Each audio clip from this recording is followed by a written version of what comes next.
మెదక్లో మా ప్రతినిధి సునీల్ లైవ్ లో అందుబాటులో ఉన్నారు. సంగారెడ్డి నారాయణఖేడ్ లో ఉద్రిక్త పరిస్థితులు ఏర్పడ్డాయి. అయితే BRS MLA Bhupal Reddy camp office ను ముట్టడించారు బీజేపీ నేతలు. అయితే సీఎం కేసీఆర్ ప్రజా వ్యతిరేక విధానాల అనేది పూర్తిగా నిరసిస్తూ బీజేపీ నేతలు ధర్నా నిర్వహిస్తున్నారు. సో బీజేపీ నేతలు అరెస్ట్ చేసే పనిలో పీఎస్ కు తరలించే అయితే పోలీసులు ఉన్నట్లు మనకు తెలుస్తుంది. దీని మీద పూర్తి అప్డేట్స్ మా ప్రతినిధి సునీల్ లైవ్ లో అందుబాటులో ఉన్నారు. సునీల్ చెప్పండి.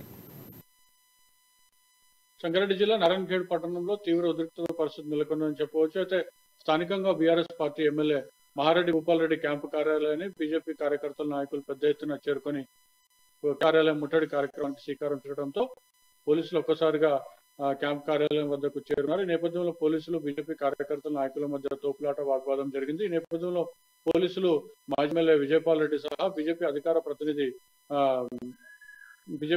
ప్రతినిధి కూడా అరెస్ట్ చేయడం జరిగింది. ఈ నేపథ్యంలో అరెస్ట్ చేసి తీసుకెళ్లడంతో బీజేపీ అధికార ప్రతినిధి సంగప్ప పోలీసులతో వాగ్వాదం దిగడం జరిగింది. ఈ నేపథ్యంలో కొద్దిసేపు ఉద్రిక్తత పరిస్థితి నెలకొంది. మొత్తానికి పోలీసులు కార్యకర్తలు ఇడ్చి పడేసి పోలీస్ స్టేషన్ తీసుకెళ్లడంతో పోలీస్ స్టేషన్ వద్ద మళ్ళీ కార్యకర్తలు పెద్ద ఎత్తున చేరుకొని తమ నాయకులను విడుదల చేయాలని చెప్పి కూడా పోలీస్ స్టేషన్ మెట్లపై కూర్చొని ధర్నా చేసినటువంటి పరిస్థితి ఉంది. ఈ నేపథ్యంలో ఒక్కసారిగా పట్టణంలో ఉద్రిక్త పరిస్థితి నెలకొందని చెప్పవచ్చు. మరోవైపు బీఆర్ఎస్ ప్రజా వ్యతిరేక విధానాలు అవలంబిస్తుంది. ముఖ్యంగా సీఎం కేసీఆర్ ప్రజా కంటకుడిగా మారాడని చెప్పి కూడా బీజేపీ నాయకులు ఆరోపిస్తున్న పరిస్థితి. మరోవైపు మనం చూసుకున్నట్లయితే డబుల్ బెడ్రూమ్ లో సహా సీఎం కేసీఆర్ అప్పటి టీఆర్ఎస్ ప్రభుత్వం పాలన కానివ్వండి 2014లో టీఆర్ఎస్ ఇచ్చినటువంటి ఎన్నికల హామీలు ఎన్నికల మేనిఫెస్టో ఒక్కటి కూడా అమలు కాలేదని చెప్పి కూడా ఆరోపిస్తున్నటువంటి. మరోవైపు 2018 ఎన్నికల్లో కూడా బీఆర్ఎస్ ప్రభుత్వం ఇచ్చినటువంటి హామీలు ఏవి కూడా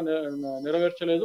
ముఖ్యంగా పేదలకు సొంతింటి కళ నెరవేరుస్తామని చెప్పి కూడా సీఎం కేసీఆర్ అనేక సందర్భాల్లో బహిరంగంగా చెప్పి డబుల్ బెడ్రూమ్ లో పథకాలు చేసిన గొప్పలు చెప్పుకుంటున్నారు తప్ప పేదలకు ఎక్కడ కూడా డబుల్ బెడ్రూమ్ రాలేదు. ఇచ్చిన డబుల్ లో కూడా అధికార పార్టీకి చెందినటువంటి నాయకులు కార్యకర్తలు చెప్పిన వారికే ఇవ్వడంతో పాటు పెద్ద ఎత్తున ఇప్పటివరకు పంపిణీ చేసినటువంటి ప్రతి డబుల్ బెడ్రూమ్ లో కూడా అర్హులకు ఎక్కడ కూడా రాలేవని చెప్పి వారు ఆరోపిస్తున్నటువంటి పరిస్థితి. మరోవైపు ప్రభుత్వం ఇళ్ల నిర్మాణం కోసం డబ్బులు పంపిస్తే ఆ డబ్బులతో డబుల్ బెడ్రూమ్ కూడా అధికార బీఆర్ఎస్ నేతలు పంచుకుంటున్నారని చెప్పి కూడా మాజీ ఎమ్మెల్యే పరిస్థితి ఉంది.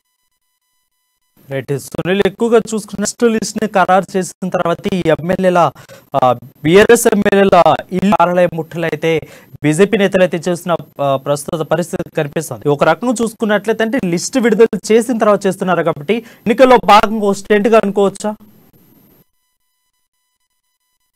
మీరు చెప్పినట్లుగా అధికార పార్టీ బీఆర్ఎస్ లిస్టును ఎమ్మెల్యే అభ్యర్థులకు సంబంధించినటువంటి టికెట్ల కేటాయింపు జరిగిన తర్వాత బీజేపీ ప్రతినిత్యం ఏదో ఒక కార్యక్రమాలు తీసుకొని బీఆర్ఎస్ ఎమ్మెల్యేలను టార్గెట్ చేస్తూ వస్తుందని చెప్పవచ్చు.